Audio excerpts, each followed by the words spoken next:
No, that title isn't clickbait. This is literally going to be a story about how I got hit by a car. This isn't like some story about how I like stubbed my toe or some shit. It's very likely that I could have died from this. So before I get into that, I just want to say if you enjoy this type of videos, this is going to be different from what I generally do. What I generally do is very gameplay specific and designed to help you get better at the game in some way. But this is just going to be more a commentary about me and something that happened in my life. So if you enjoy this, please comment that down below and like this video so I know for future videos I can make some other videos like this about stories that have happened throughout my life. But yeah, so let's get right into the story. This happened in summer of 2008. It was in between 6th and 7th grade for me, and I got hit by a car while going to McDonald's with my friend. It wasn't necessarily a car. I think it was more like a Ford Explorer. It was like a step up from a car, but like not a full like big SUV. It was like a small SUV type thing. But yeah, I'm not sure how fast it was going. The speed limit for that street is like 45 miles per hour, so it's about that. I don't really remember much from like the accident initially, other than being like angry at the paramedic for not letting me sleep in the ambulance. But obviously, like that makes sense now. But at the time, I was very upset that I couldn't sleep in the ambulance because I just wanted to go to sleep. But I think with the nature of brain injuries, if the person like loses consciousness or some shit, they're just like fucking wrecked. But I don't know. But my injuries were that I broke my right wrist, I broke my right femur, which is basically your thigh bone, but I broke it at my knee, so my knee's like super wrecked. I have 3 pins in it currently that may need to be changed at some point, but we'll get to that later on. And I also had a brain injury called a subdermal hematoma. I'll put the description of it on screen here, a screenshot, which is basically just like where blood gets into your brain and then destroys the brain tissue for some reason, and it's among the most deadliest like head injuries that exist.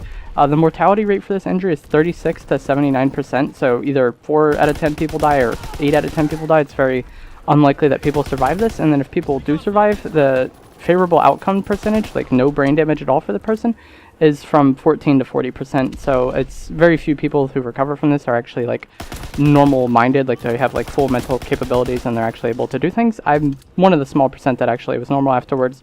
Obviously normal is subjective, but I have really good memory, I have no real problem like paying attention.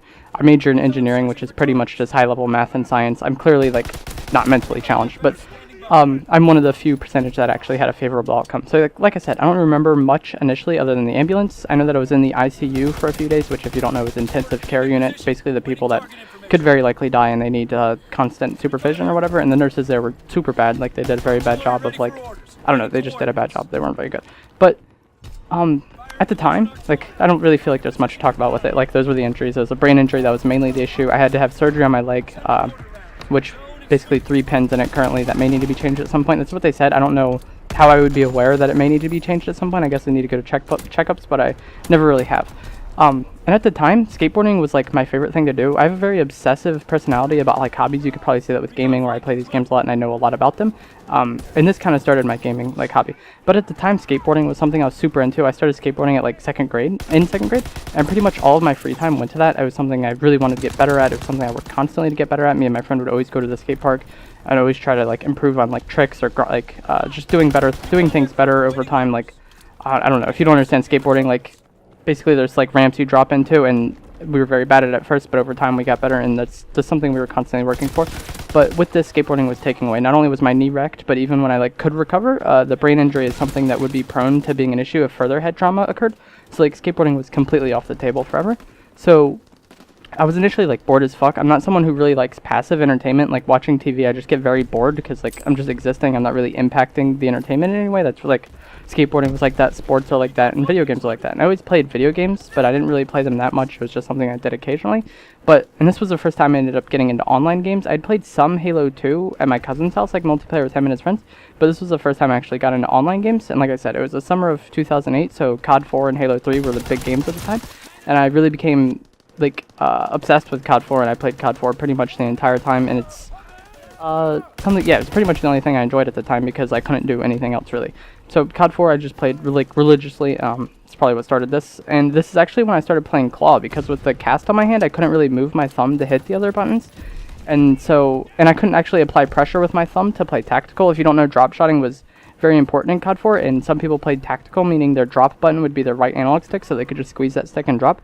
But I couldn't really apply pressure with my thumb that much because of the cast. So I started playing claw, and I could actually do that quite well with the cast for some reason.